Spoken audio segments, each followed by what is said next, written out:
in this episode of Newt's World, Benjamin Franklin was the oldest of the Founding Fathers. He was a generation ahead of George Washington, John Adams, and Thomas Jefferson. And yet, he was the most forward-looking of the group and the most modern of the founders. In his new book, The Greatest American, Benjamin Franklin, the World's Most Versatile Genius, author Mark Skousen shows just how much of an impact Benjamin Franklin had on American politics and daily life. Here to talk about his new book, I'm really pleased to welcome my guest, Dr. Mark Skousen. He's the editor of Forecast and Strategies, is a nationally known investment expert, economist, university professor, and author of more than 25 books. He's known as America's Economist and has been identified as one of the 20 most influential living economists. And as it turns out, he is a direct descendant of Benjamin Franklin.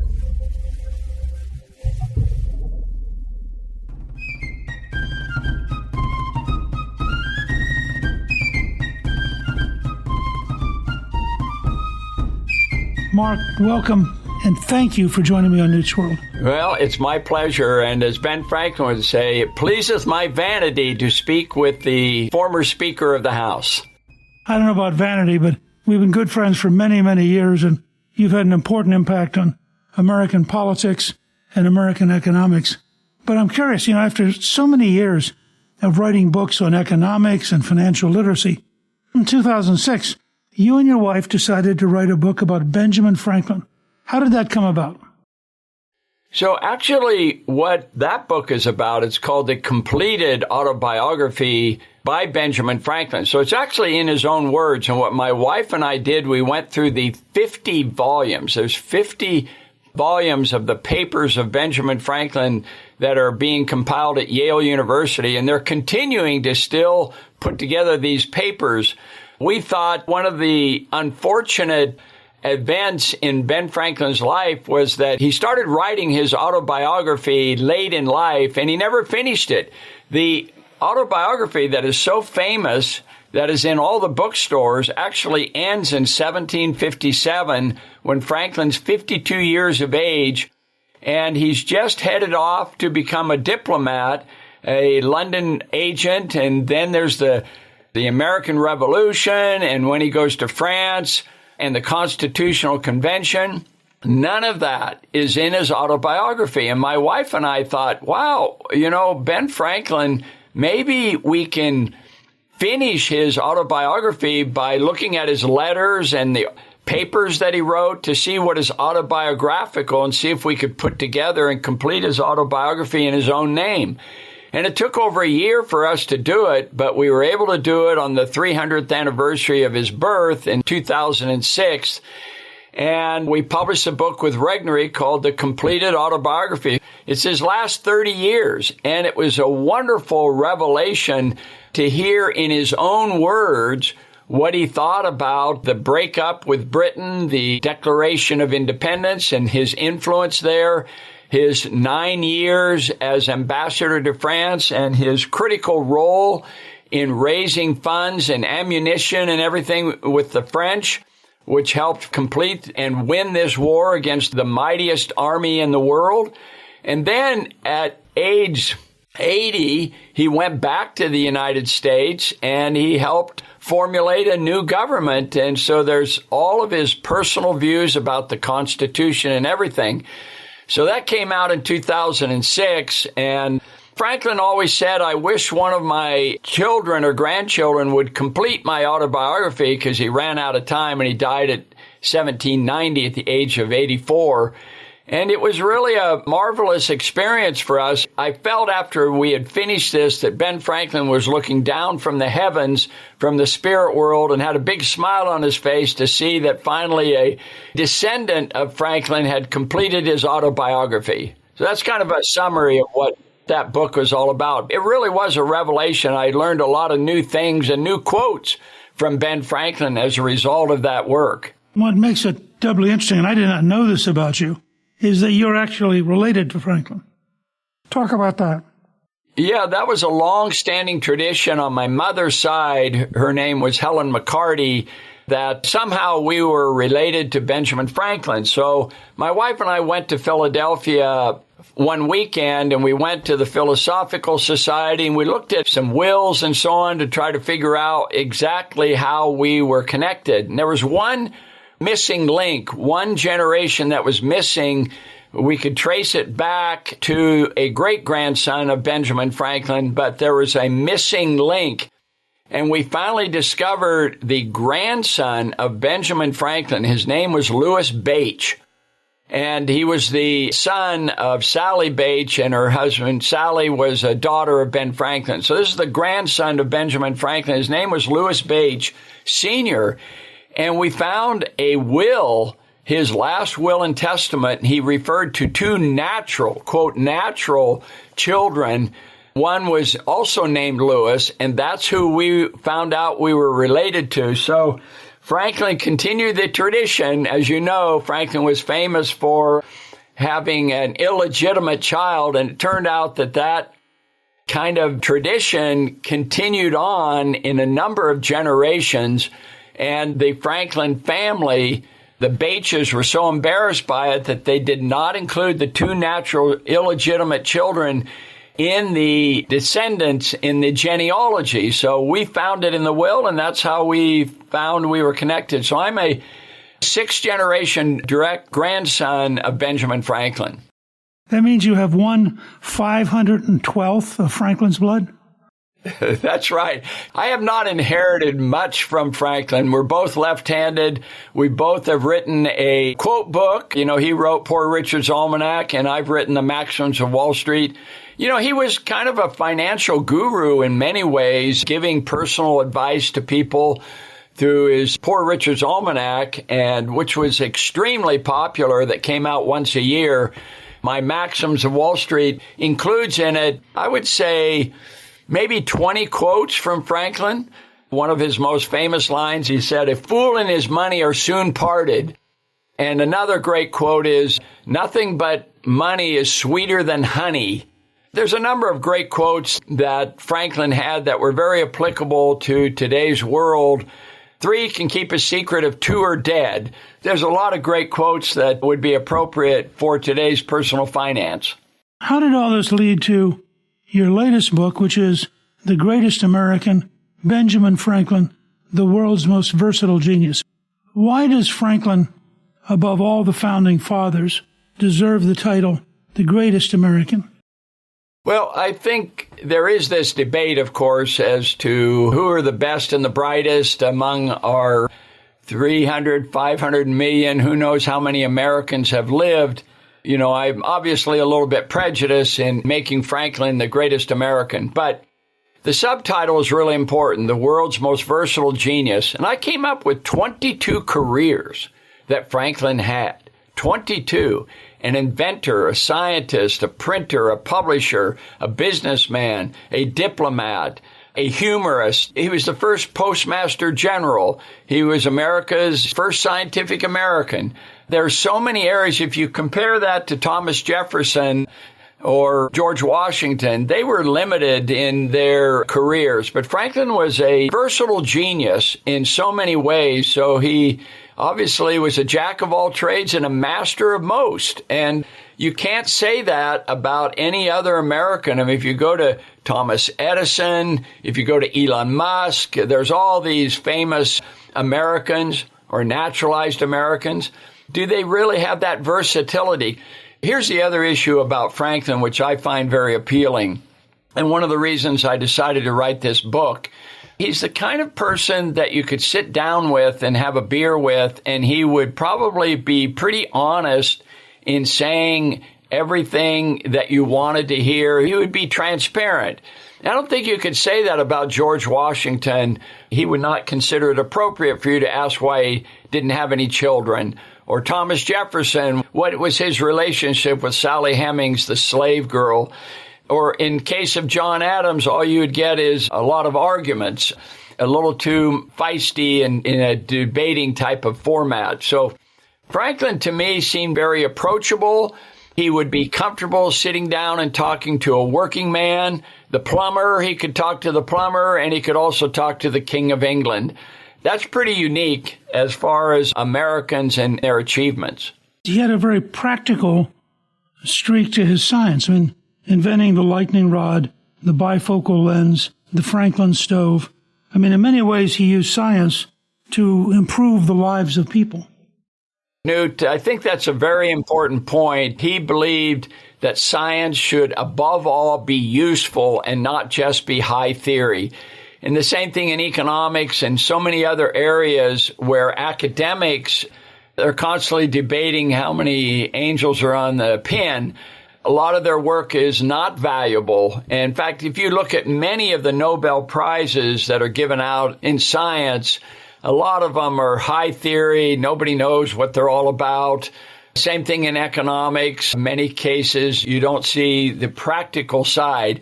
And in fact, at the end of his life, he said, the years roll along, and then at the end, I want to be known as being useful rather than I died rich. So there's a lot to be said for that. I would also apply that to religion. As you know, he was a deist for most of his life. He was a skeptic about religion. He was not a churchgoer. John Adams and Abigail Adams thought he was a heretic. But he was very interested in religion. But he said the key to a good religion is that it's useful and has practical, charitable work and helping other people rather than just sitting in a chapel and listening to a long sermon by Jonathan Edwards or somebody like that.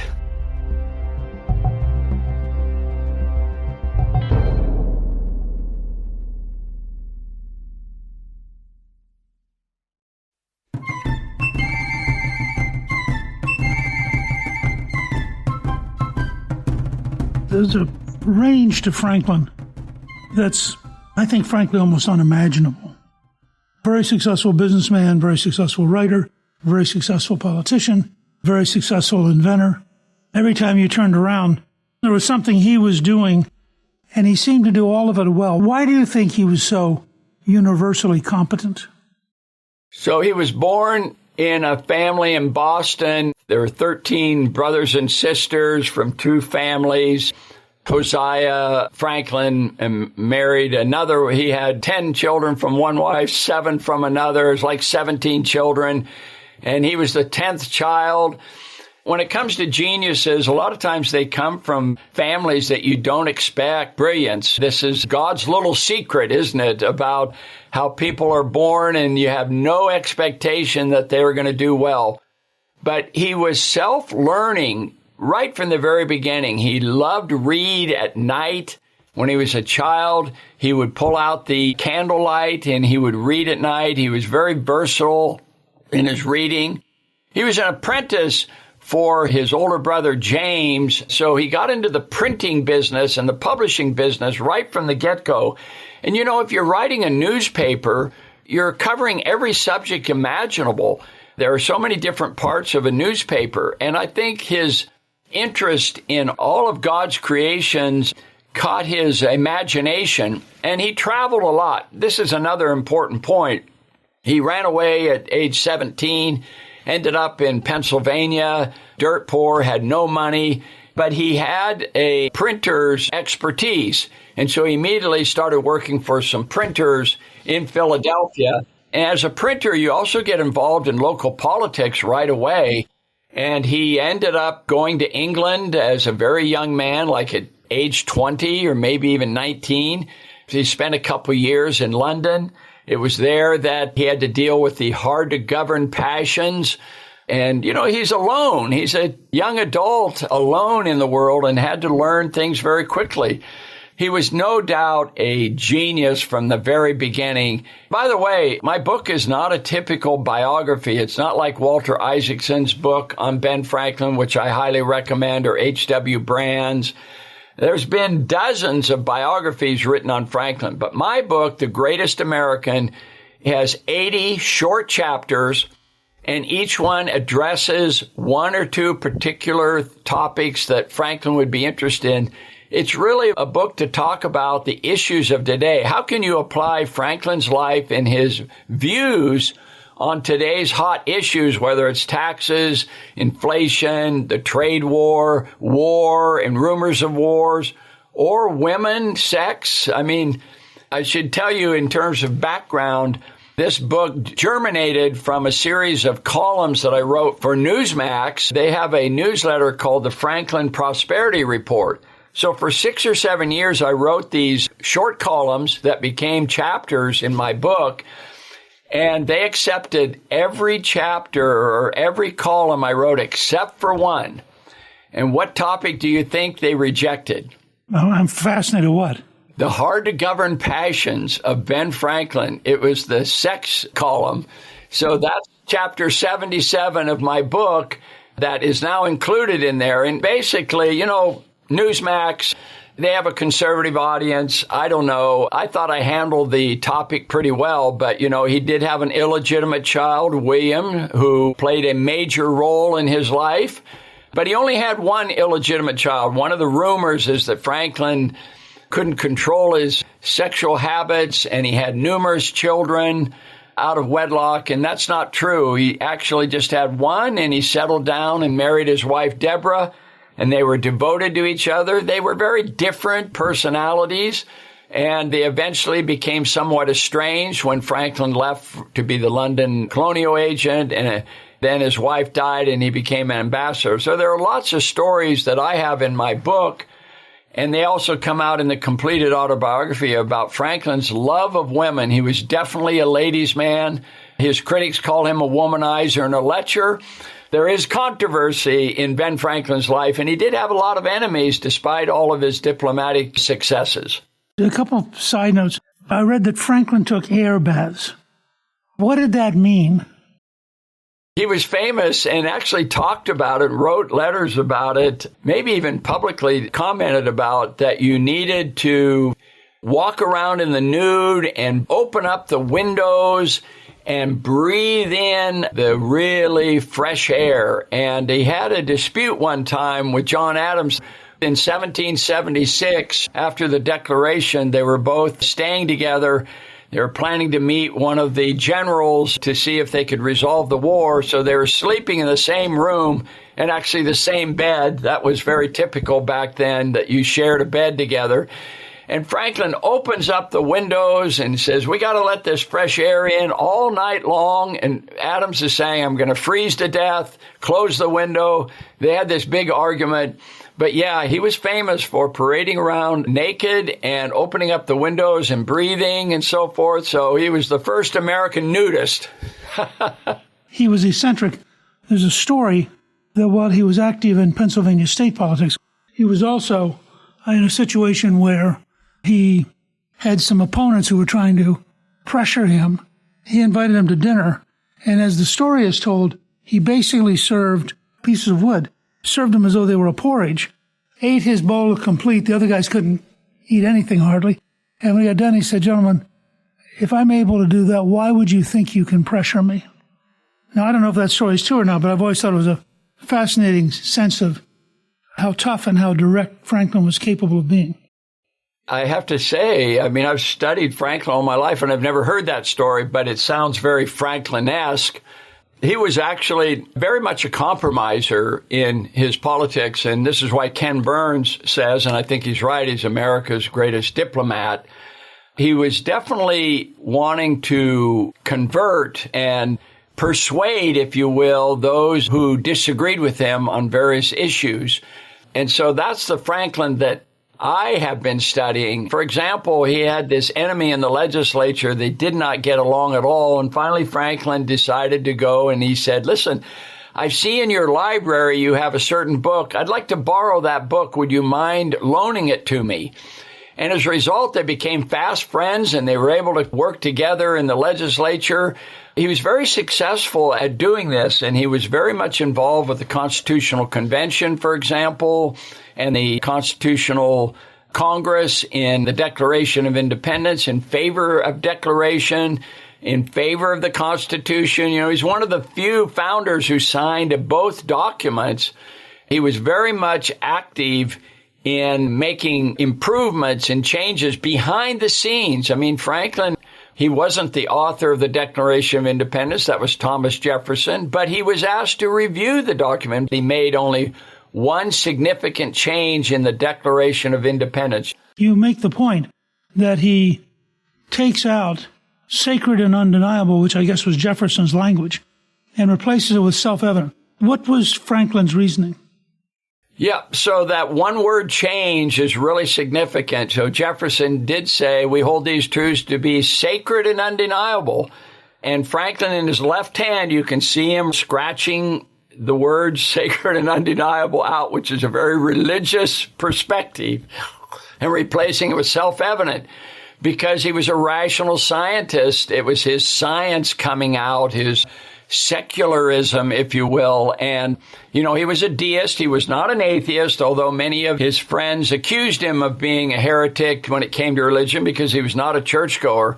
So that is the one change that he made that we all say self-evident, that all men are created equal and endowed with their Creator with certain inalienable rights, life, liberty, and the pursuit of happiness. I think Franklin would have preferred the pursuit of wealth, but happiness was definitely something he would be interested in. As I understand it, happiness in the Scottish Enlightenment meant wisdom and virtue. Yes, I think that's actually a better way of describing it, and I think we've moved away from that, unfortunately. And Franklin was always an optimist in that respect in terms of happiness and stuff. He was not bothered particularly by getting too old and having all the ailments and the gout and the kidney stones. And he said, basically, life has been good to me. He's had a positive attitude there.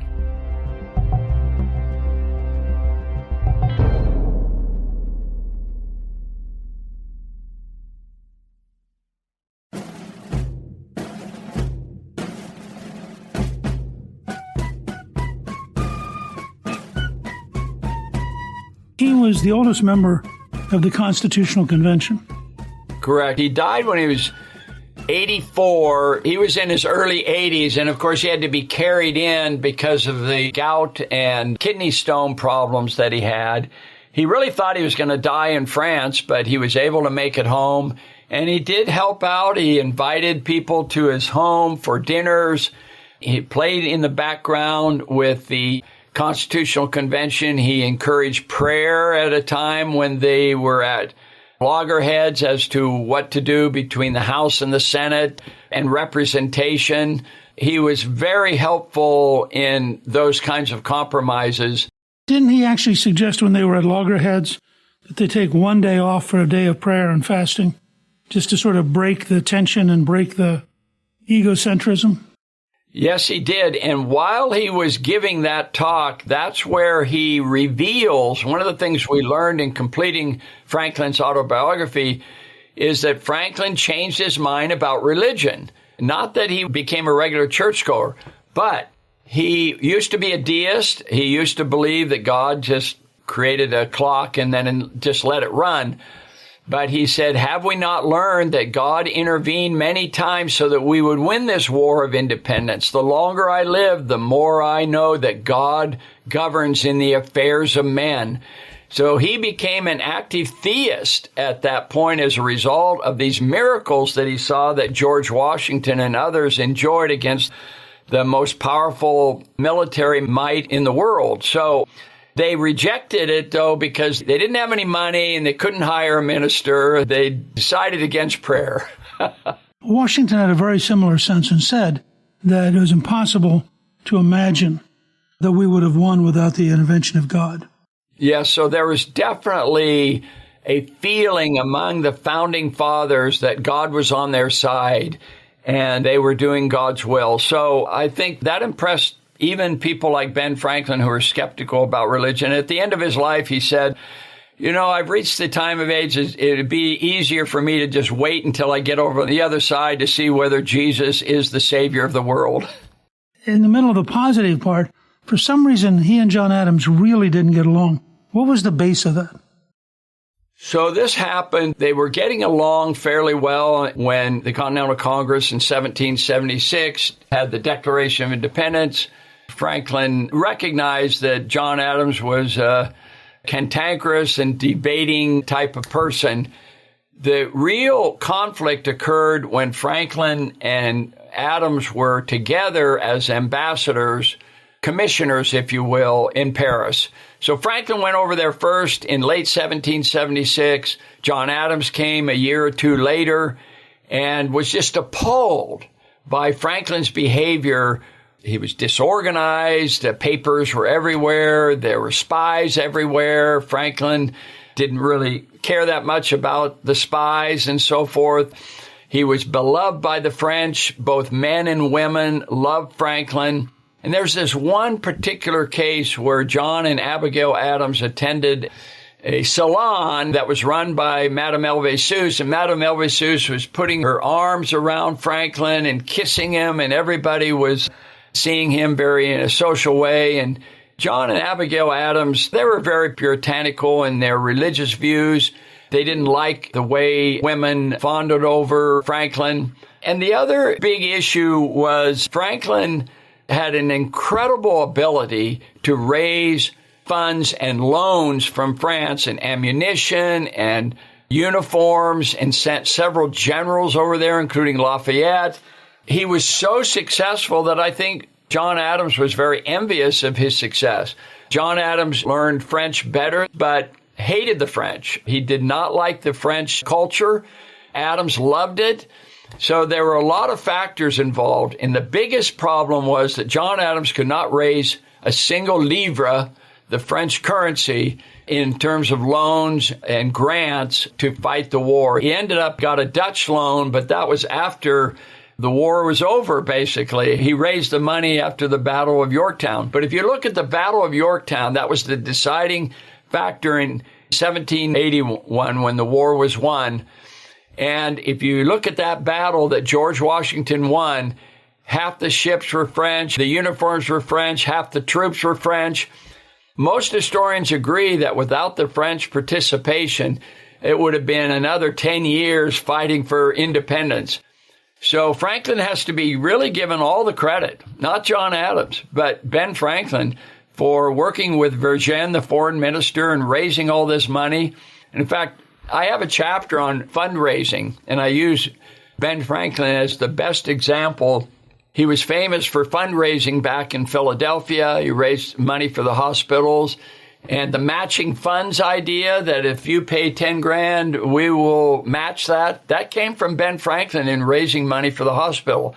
But in France, one of the fun things that he did was Congress said, you've got to go back to the French and ask for more money. Franklin said, no, we've asked for money and we're going to look like we're desperate. But finally, he wrote this letter to Vergennes, the foreign minister, saying we need another 20 million livres to keep this war going. And he wrote it in the best diplomatic language. Didn't hear back from Vergennes at all, and wrote another letter a week later saying, did you get my letter? And Vergennes said, listen, come to Versailles and we'll discuss it. So he gets in his carriage, he goes to Versailles, he meets with Vergennes, and Vergennes has this real dark mood on his face, and he says, Dr. Franklin, don't you realize that we know that you've run out of money? You don't have any credit anymore. You can't even pay the interest on these debts. And not only that, but we're broke too. We have all kinds of problems. Our budget is broke, and we don't have any money either. So I'm sorry, Dr. Franklin. We can't loan you your 20 million livres. We can't even loan you a single livre. And then he paused, and then he said, but because of your love of our country, and because we love you and the king loves you, the King of France has decided to give you, as a personal grant, not a loan, a gift of 6 million livres. So that's what I call fundraising. Extraordinary. That really is amazing. What would you say for young people today? What is Franklin's greatest legacy? So Franklin is a firm believer in, as far as people's personal life and what they decide to do, he would probably offer advice to how can you channel your hard-to-govern passions into a useful life. To think more, not just of yourself, but of others. I think there's a lot to be said for that. He was really utilitarian in so many ways. Make your life useful. But in order to do that, you need an education. He emphasized over and over the development of wisdom through education and to control your emotions. You can't destroy your emotions. You've got to channel them in the right direction. And that means getting a job that you really enjoy eventually. He had to do a lot of hard work, things he didn't want to do in life as a young man. He made mistakes, and he recognized in his autobiography, he talks about the errata. He calls it the errata of his life. And of course, having an illegitimate child was a real problem that he had to overcome, and he was constantly overcoming his errors. And one of the things I really liked about him is in the autobiography, he talks about the 13 virtues that he wanted to emphasize, and frugality was one of them. Silence was another. He was not known to be particularly loquacious. And moderation was a virtue as well. And when he finished, he had 12 of them initially. And when he was finished, a friend of his said, well, I've looked at your 12 virtues, and I see you've left out one because, you know, Dr. Franklin, you're known as a very arrogant and vain person. Did you know that?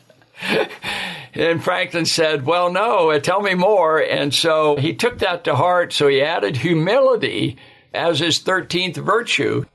I don't know if that answers your question or not, but I do think he really wanted to focus on being a useful person and an active person, not one who just sits back and waits for opportunities to come to you. You have to go out and actively seek results, just like you did. You decided to run for office. I mean, you didn't have to do that. You could have remained a teacher, and a teacher is one of the greatest callings you can ever have.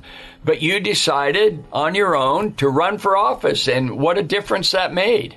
That's very generous of you. I really want to thank you for joining me, Mark. You're an extraordinarily prolific writer. You've made a huge impact and taught people a lot. Your new book, The Greatest American, Benjamin Franklin, The World's Most Versatile Genius, is available now on Amazon and in bookstores everywhere. And I think you really brought it to life in this conversation. Great. Thank you very much, Newt. It's been a real pleasure. Thank you to my guest, Mark Skousen. You can get a link to buy his new book, The Greatest American, Benjamin Franklin, The World's Most Versatile Genius, on our show page at newtsworld.com. Newt's World is produced by Gingrich 360 and iHeartMedia. Our executive producer is Garnsey Sloan. Our researcher is Rachel Peterson. The artwork for the show was created by Steve Penley. Special thanks to the team at Gingrich 360.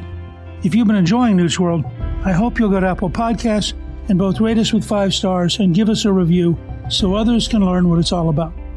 Right now, listeners of Newt's World can sign up for my 3 free weekly columns at gingrich360.com/newsletter. I'm Newt Gingrich. This is Newt's World.